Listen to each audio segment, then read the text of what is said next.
વર મહારાજના શબ્દ પડે કન્યા પધરાવો સાવધાન. પણ કહેવાય છે કોઈ દીકરી હોય કોઈ બેન હોય, પોતે જ્યાં ગણેશ સ્થાપનની બાજુમાં જ્યાં પોતાના ભગવતી પોતાના 9 લાખ રોકડિયાળી ત્યાં પોતાના બાપને કુળદેવીના થાપણ કર્યા છે. એવામાં કહેવાય છે કોઈ દીકરી હોય કોઈ બેન હોય, ભગવતીની હામુ આજીજીની વિનંતી કરે છે, ગાય માં હે ભગવતી, હે ભગવતી, જોજો માં અમારા પિતાજી અમારા ઘડિયા લગ્ન લીધા છે, પણ હું અહીંથી ચોરી મંડપની અંદર જાઉં છું. કદાચ ઉતાવળમાં અમારા ભરથારનું મુખ જોવા માટે, અમારા સ્વામીનાથનું મુખ જોવા માટે થઈ હરખમાં નરખમાં મળી જો ઉતાવળ પગે એકાદ ડગલું અમારાથી અવળું ભરાઈ જશે તો આજ મારી નહીં પણ મારા બાપના પાઘડીના ચોગાને કલંક લાગશે. સગુણા બેન પોતાના ભગવતીની હામુ આજીજીની વિનંતી કરે છે કે હે માં, વિનંતી કરે છે કે હે માં, હે ભગવતી, જોજે હો માં, જીવનની માલપા તારી પાસે કોઈ દી કાઈ માંગ્યું નથી. આજ એક છેલ્લી વેળાએ દીકરી કેતો દીકરીને એક કળોય કેતો કળો હોય, આજ મારા બાપની કુળદેવી પણ એટલું માંગુ છું માં, હું અહીંથી ચોરી મંડપની અંદર જાવ ને પણ એનું ધ્યાન તમે રાખજો.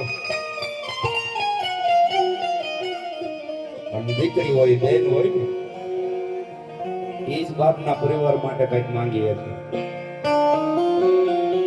બાપની આવડતા માટે, બાપની મર્યાદા માટે, બાપની આબરૂ માટે જો કોઈ ઘરની માલપા માંગવા વાળું પાત્ર હોય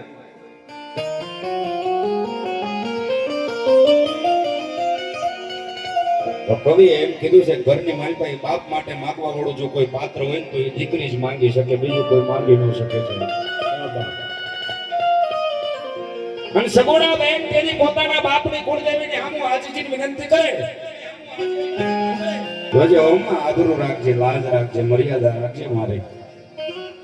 પોતાના બાપની કુળદેવીને હામુ આજીજીની વિનંતી કરે છે. મંડપમાંથી ગોર મહારાજના શબ્દ પડે છે કન્યા પધરાવો સાવધાન, પધરાવો સાવધાન. ત્યારે કહેવાય છે કે ગોર મહારાજના શબ્દને માન આપીને કોઈ દીકરી હોય કોઈ બેન હોય એક સોળે શણગાર સજી, એક લાંબેરો એવો ઘૂંઘટ તાણી અને ધીમા ધીમા ધીમા ધીમા ધીમા ડગલા ભરી સોરી મંડપની માલપા દીકરીને આવવું છે સાહેબ. અને બેન જેની માયની માલપા ડગલા માંડે છે તેથી બાપની કુળદેવીને છેલ્લી વેળાએ પાય લાગીને કહે છે જોજો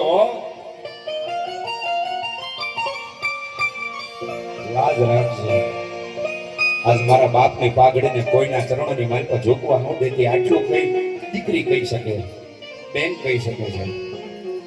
અને તેથી સગુણા બેન એમ કહે છે બાપની કુળદેવીને પાય લાગી અને એક સોળે શણગાર સજી, એક લાંબેરો એવો ઘૂંઘટ તાણી અને ધીમા ધીમા ધીમા ધીમા ડગલા ભરી ચોરીના માંડવાની માલપા દીકરીને ડગલા માંડવા છે સાહેબ.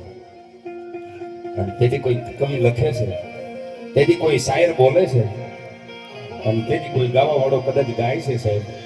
અને તેથી કવિઓ લખતા હોય ને તેથી દીકરી જેથી માયરાની માલપા બાપની આબરૂ ને બાપની મર્યાદાને માથે ઉઠી અને ચોરીના માંડવે જે દીકરીએ પગલા ભર્યા હોય ને એ દીકરીને જઈને પૂછી જોજો કોઈ.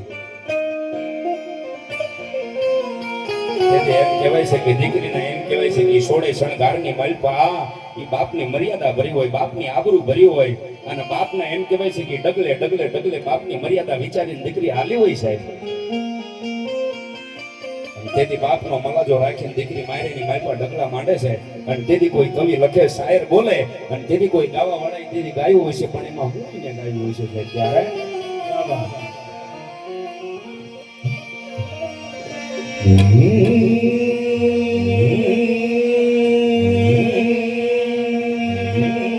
આ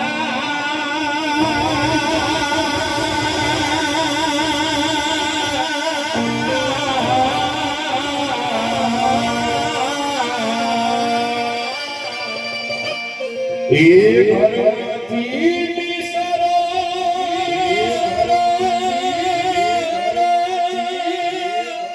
સોયરામાં સુંદરી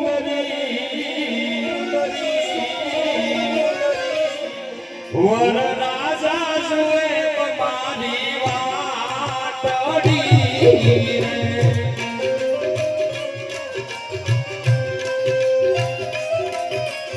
ઘરમાંથી નિસરો સોયરામાં સુંદરી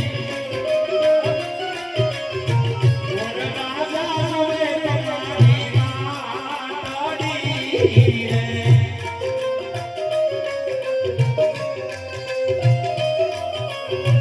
મુકે માયા મારી સાસુ ના જાયા મુકે માયા મારી સાસુ ના જાયા અમને